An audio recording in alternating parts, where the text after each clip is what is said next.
ভগৱন্তই কৈছে ব্ৰহ্মৰূপে চিন্তা নহি কৰা পুত্ৰ স্নেহ ইজন্মে অৱশ্যে মোক্ষ পাইবা এৰি দে। বসুদেৱ দৈৱকীক ভগৱান কৃষ্ণই কৈছে মোক পুত্ৰ স্নেহ বাদ দি ব্ৰহ্মৰূপে চিন্তা কৰা। আমি জেনেৰেলি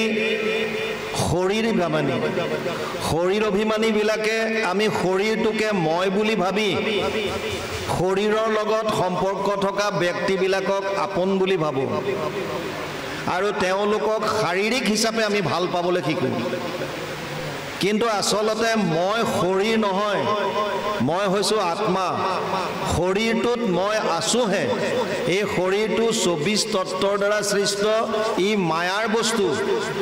আত্মা ওলাই যোৱাৰ পাছত শৰীৰটো ইয়াৰ নিজস্ব একো নাথাকে। ইয়াৰ শেষ অৱস্থিতিত 3টা বুলি কৈছে, বিষ্ঠা, পলু বা ছাই। যদি মৃত্যুৰ পাছত শৰীৰটো পেলাই থয় তেতিয়াহ'লে জীৱ জন্তুৱে ভক্ষণ কৰি বিষ্ঠাৰূপে তাক উলিয়াই দিব। যদি পুতি থয় তেতিয়াহ'লে তাত পলুলৈ ৰূপান্তৰিত হ'ব, আৰু যদি জ্বলাই দিয়ে তেতিয়া ছাই হ'ব। শৰীৰটো বিনাশী, কিন্তু ইয়াৰ ভিতৰত যিটো তত্ত্ব আছে এইটো যাক আমি আত্মা বুলি জানো, এই আত্মাটো সনাতন। আমাৰ গুৰুজনাৰো মূল তত্ত্ব হৈছে সেইটোহে।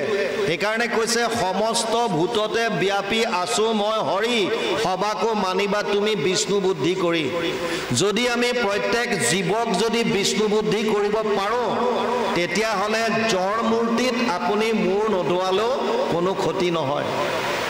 আমাৰ ইয়াৰ উল্টাটো হৈছে আমি জড় মূৰ্তিক ভগৱান সদৃশ মানি লৈ তাত ঈশ্বৰ আছে বুলি ভাবি আমি প্ৰণাম কৰোঁ, কিন্তু মন্দিৰৰ বাহিৰত যদি ভিক্ষাৰীটো আছে তাক আমি লেই চেই কৰোঁ।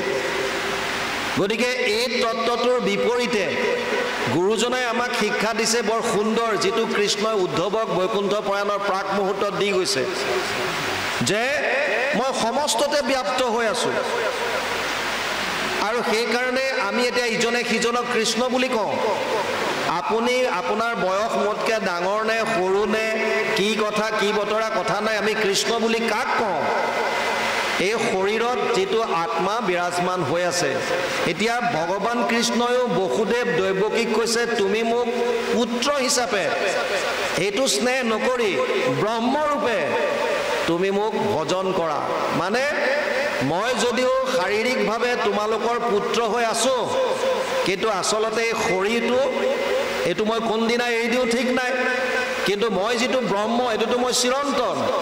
সেইকাৰণে তুমি তেনেকৈ মোক চিন্তা কৰা, তেতিয়া তোমালোকে এইটো জন্মতে এই দেহ ত্যাগ কৰি পৰম গতি লাভ কৰিব পাৰিবা, অৰ্থাৎ মুক্তি পাব পাৰিবা।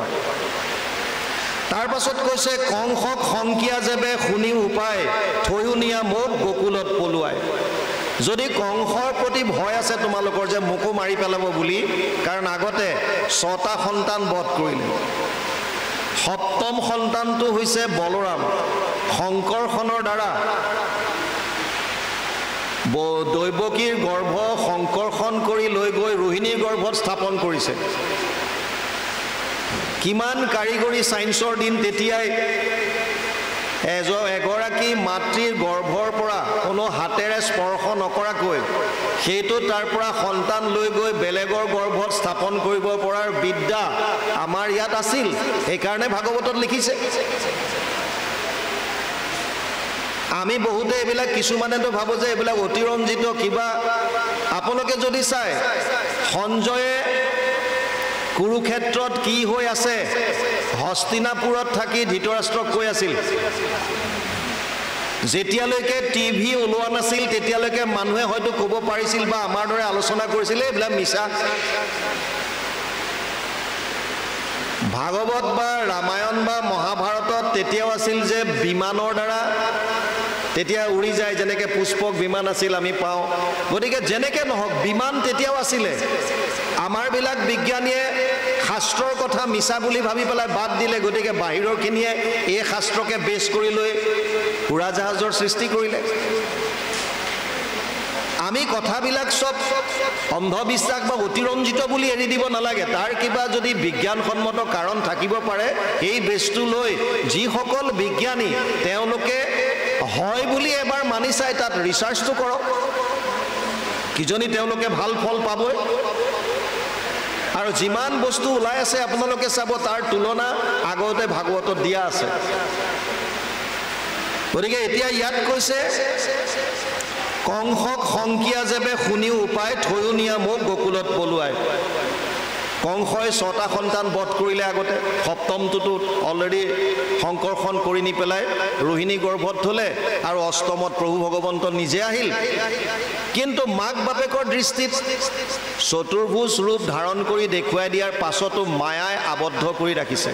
সেইকাৰণে তেওঁলোকে পুনৰ সেই নিজৰ সন্তান হিচাপে শিশু ৰূপটো নিজৰ সন্তান হিচাপে ভয় কৰিছে। সেইকাৰণে কৈছে, যদি তেনেকুৱা ভয় আছে মোক গকুলত নি থোৱা। প্ৰত্যেকটো কাৰ্যৰ বিপৰীতে একোটা কাৰণ থাকে। কিহৰ কাৰণে গকুললৈ নিবলগীয়া হ'ল? কাৰণ গকুলতো তেওঁৰ এহাল পৰম ভক্ত আছে, নন্দ আৰু যশোদা, যি দুয়োজনেও বসু আছিল আৰু বহুদিন তপস্যা কৰিছিল। তপস্যা কৰি তেওঁলোকে ভগৱান কৃষ্ণক শিশুৰূপে পালন কৰিব বিচাৰিছিল, আৰু তেতিয়া বৰ দি থৈছিল, তোমালোকে মোক পাবা। সেইকাৰণে কেৱল শিশুৰূপটো লালন পালন কৰাৰ সুবিধাটো নন্দ যশোদাক দিছে। চব বস্তুৰ ইটোৰ লগত সিটোৰ লিংক আছে। এতিয়া ইয়াত কৈছে, যদি তেনেকুৱা ভাবিছা তুমি মোক গকুলত পলুৱাই থোৱা। উপজীৱে যোগমায়া যশোদাৰ ঘৰে, মুকত হৈয়া টাংকলৈ আশিও সত্তৰে। আৰু মই অলৰেডি আদেশ কৰিছোঁ, নন্দ আৰু যশোদাৰো বহুত বয়স হৈ গ'ল, জীৱনৰ অন্তিম কালতহে তেওঁলোকে সন্তান পাইছে। আৰু যোগমায়াক আদেশ কৰিছে, যশোদাৰ গৰ্ভত তুমি জন্ম লোৱা। তাত গৈ যোগমায়া অলৰেডি জন্ম লৈ আছে। সেইকাৰণে এতিয়া বসুদেৱক মাত্ৰ কৈছে, তুমি মই শিশুৰূপ ধাৰণ কৰি মোক লৈ যোৱা, তাত থবা।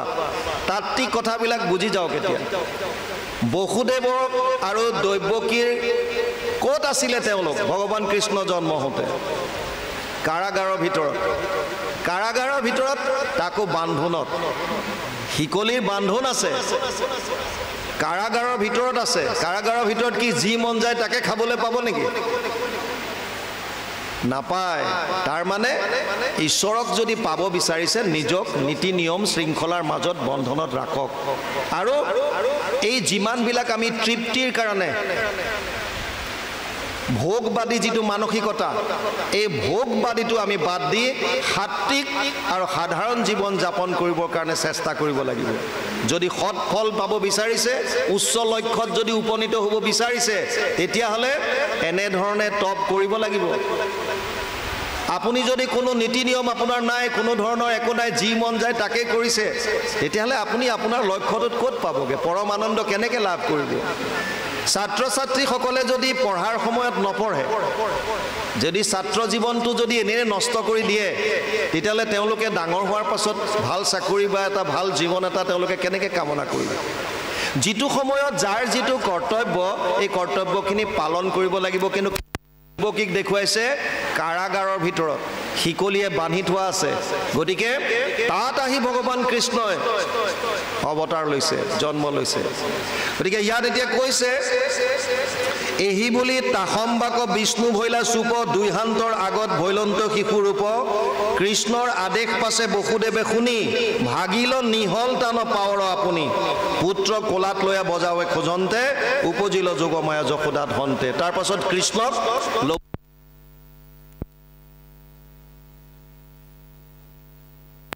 ভৰিৰ শিকলি বান্ধনবিলাক নাইকিয়া হৈ গ'ল। কিছুমান বান্ধন মায়াৰ বান্ধন, মায়াৰ বান্ধনৰ পৰা হাত সাৰিব যদি বিচাৰিছে, তেতিয়াহ'লে ভগৱান কৃষ্ণক শিৰত উঠাই লওক। যেতিয়া ভগৱান কৃষ্ণক শিৰত উঠাই ল'ব, অৰ্থাৎ প্ৰভু ভগৱন্তৰ চৰণত একান্তভাৱে যেতিয়া শৰণাগতি হৈ কেৱল কৃষ্ণময় কৰি ৰাখিব, তেতিয়া মায়াৰ বান্ধন নিজে নিজে খোল খাই যাব, নিজে নিজে খোল খাই যাব। দৈবহি আছো গুণময়ী মম মায়া দূৰত্বয়া মাম এবয়ে প্ৰপদ্যন্তে মায়া মেতাম তৰন্তিতে। 7ম অধ্যায় 14 নম্বৰ শ্লোক গীতা। অৰ্জুনক কৈছে, হে অৰ্জুন, মোৰ মায়া অতি ভয়ানক, ইয়াৰ পৰা পৰিত্ৰাণ পাব পৰাটো অতি কষ্টকৰ। কিন্তু যিসকলে কেৱল মোক ভজন কৰিলে, শৰণ ল'লে, মই তেওঁকহে মায়াৰ বন্ধনৰ পৰা মুক্ত কৰি দিওঁ। গতিকে যেতিয়ালৈকে কৃষ্ণৰ চৰণত একাত্মভাৱে আমি শৰণাগতি নহ'ম তেতিয়ালৈকে এই মায়াৰ চক্ৰৰ পৰা আমি পাৰ হৈ আহিব নোৱাৰিম আৰু যেতিয়ালৈকে মায়াৰ অধীন হৈ থাকিব তেতিয়ালৈকে পৰম আনন্দ লাভ কৰিব নোৱাৰিব ই ধ্ৰুৱ সত্য আপোনালোকে পৰম আনন্দ তেতিয়ালৈকে লাভ কৰিব নোৱাৰিব ইয়াৰ পাছত এতিয়া কৈছে যেতিয়াই কোলাত ল'লে লগে লগে সব হাতৰ ভৰি তেওঁৰ নিহল খুলি গ'ল আৰু ইফালে যশোদাৰ গৃহত যোগমায়া উপজিল পালি পোহৰীয়া নগৰীয়া দাড়ীজন দেৱীৰ প্ৰভাৱে সবে ভৈলা অচেতন নিদ্ৰা গৈলা পৰিল যতেক আছে ৰখি জাগি জীৱা আছে সিও নেদেখিল আখি আপোনাৰ লক্ষ্যত উপনীত হ'ব পৰাকৈ প্ৰভু ভগৱন্তই বাট পথ সকলো মুকলি কৰি দিব কেৱল ভাগৱতৰ মই কৈছিলোঁ মূল লক্ষণ হৈছে আশ্ৰয় আশ্ৰয় ক'ত ল'ব যদি আপোনাৰ আশ্ৰয়টো শুদ্ধ হয় চাওক আমাৰ মানুহৰ যিটো জীৱন আমি যিটো পাইছোঁ শৰীৰ ই অতি দুৰ্লভ 84 লাখ জুনি ভ্ৰমণ কৰাৰ পাছত 84 লাখ জুনি মানে 20 लाख सब स्थावर जानो 9 लाख जलचर सब मानो 11 लाख कुरुम कवि गावे पक्षीगण 10 लाख बतावे 30 लाख पशु जानो हो भाई 4 लाख बंदर दुखदाई जब ये 84 लाख कट जावे तब कहो मानुष तन पावे मानुहर जन्म पुआर आगत 20 लाख गस गसनी प्रजाति आमी भ्रमण करिसु जर 9 लाख जलचर प्राणी হৈ আছো प्रजाति 11 लाख কাছৰ দৰে বগাই যোৱা সৰীসৃপ জাতীয় প্ৰাণীৰ প্ৰজাতি তাতো আমি আছো চৰাই চিৰিকটিৰ প্ৰজাতি আছে 10 লাখ 30 লাখ বিভিন্ন জন্তুৰ প্ৰজাতি 4 লাখ বান্দৰৰ প্ৰজাতি টোটাল 84 লাখ জুনি কীৰ্তনৰ বেদস্তুতি দেখিছে মনুষ্য শৰীৰ পায়া যিটো নৰগণ নকৰয় যদি তু শ্ৰৱণ কীৰ্তন বিফলে জনম গৈলা ভৈলা সৰ্বনাশ জীৱন্ততে মৰা কিন্তু ভাতৃৰ নিচা খতম হৈ যাব যদি আমি শ্ৰৱণ কীৰ্তন নকৰোঁ একো লাভ নহ'ব গতিকে কৃষ্ণক শৰণ লোৱাটোৱে ভাগৱতৰ মূল লক্ষ্য আৰু এইটো কাৰণে এই বিভিন্ন ধৰণৰ কথাখিনি আমাক বুজাইছে এই গোটেই কাহিনীৰ মূল আঁৰত এটাই বস্তু আছে এইটো আপোনালোকে নাপাহৰিব যে আশ্ৰয় ক'ত ল'ম শৰণ ক'ত ল'ম আজি মানুহ ভ্ৰান্তিত আছে আমাৰ চাওক আমি কীৰ্তনত গাই থাকোঁ ভাৰত বৰিষ ধন্য কলিযুগ হৰি হৰি হৰি হৰিয়ে হৰি হৰি হৰি ব্ৰহ্মাৰ প্ৰাৰ্থনী নৰতনু অনুপাম আমি গাই থাকোঁ হৰিত একান্ত শৰণ পখিয়া হৰি হৰি হৰি হৰিয়ে হৰি হৰি হৰি ধৰ্ম শিৰোমণি ঘোষিও হৰিৰ নাম অৰ্থাৎ কলিযুগ ভাৰত বৰিষ হৰি নাম দেৱৰ দুৰ্লভ নৰতনু অনুপাম চাৰিৰ সংযোগ কোটি কল্পে নাপায় বুলি কৈছে সপোনৰ নিধি যেন জাগিলে হেৰায় এই চাৰিটা বস্তু দুৰ্লভ বুলি কৈছে কোন চাৰিটা ভাৰতবৰ্ষ পোৱা কলিযুগত পোৱা মানুহৰ শৰীৰ আৰু হৰিনাম এই চাৰিটা আমি পালোঁ আৰু ইয়াৰ উপৰি পঞ্চম এটা দুৰ্লভ বস্তু পাইছোঁ যে আমি অসমতে প্ৰভু ভগৱন্তৰ কলিযুগৰ অৱতাৰ গুৰুজনাক শ্ৰীমন্ত শংকৰদেৱক গুৰু হিচাপে পাইছোঁ এই পাঁচটা বস্তুৰ সংযোগ পোৱাৰ পাছতো যদি আমাৰ জন্মটো যদি আমি সফল কৰিব নোৱাৰোঁ তেতিয়াহ'লে আমাতকৈ দুৰ্ভগীয়া আৰু কোনো নাই বৰ্তমানৰ মানুহে এই সত্যটো কিহৰ কাৰণে বুজিব ইচ্ছা কৰা নাই আমি গম নাপাওঁ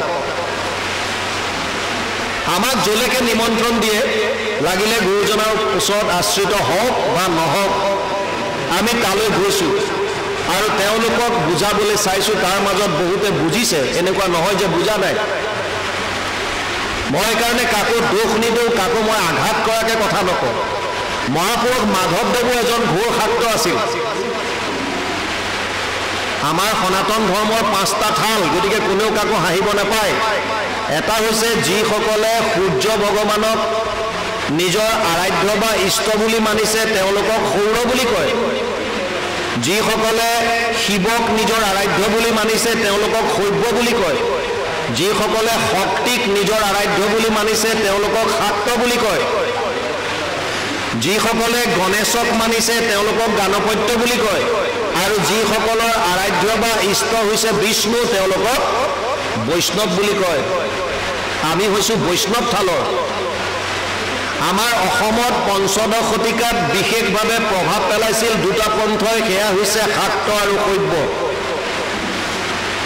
শাক্ত আৰু শৈৱ আছিল সেই সময়ত বেছি মহাপুৰুষ মাধৱদেৱো আছিল শাক্ত কিন্তু তেওঁ যেতিয়া গুৰুজনাক লগ পালে আৰু যেতিয়া দুইজনৰ মাজত শাস্ত্ৰৰ তৰ্কাতৰ্কি হ'ল আৰু গুৰুজনাৰ মুখেৰে যেতিয়া আচল তত্ত্বটো ভাগৱতৰ বুজি পালে য'ত গুৰুজনাই কৈছিল যথা তৰুৰ মূলে নিচিচালীন তৃপ্যন্তি তৎস্কন্ধ ভুজ উপশাখা প্ৰাণোপহাৰাচ্য যথেন্দ্ৰিয়ানাম তথা সৰ্ব অৰ্চনম অচ্যুতেজ্য 4:31-14 চতুৰ্থ স্কন্ধ 31 নম্বৰ অধ্যায় 14 নম্বৰ শ্লোক ভাগৱত মানে বৃক্ষৰ মূলত যদি দেৱানী জল ত্ৰিপিটি হুৱন্ততাৰ পত্ৰ পুষ্প ফল ডালে পাতে হিংসে যদি মূলত নেদয় কদাচিতো ডালে পাতে ত্ৰিপিটি নহয় গছ এজোপাৰ গুৰিত পানী দিলে ডালে পাতে চবেই পায় ডালে পাতে সিঁচি থাকিলে মূল ডালত নাপায় আৰু তাৰ পাছত কৈছে ভোকাটো নৰে যদি অন্নক ভুঞ্জয় ইন্দ্ৰিয়ৰ প্ৰীতি তাৰ সাধে আতিশয় ভোজনৰ বিহীনে পিন্ধে বস্ত্ৰ অলংকাৰ ইন্দ্ৰিয়ৰ একো প্ৰীতি নসাধ হয় তাৰ অৰ্থাৎ এজন মানুহৰ ভোক লাগিছে যদি তেওঁ অন্নমুঠি ভোজন কৰে তেতিয়াহ'লে তেওঁ তুষ্টি পাব তৃপ্তি পাব শৰীৰৰ কাৰণে শক্তি পাব কিন্তু যদি ভোজন নকৰি বস্ত্ৰ অলংকাৰ পিন্ধি থাকে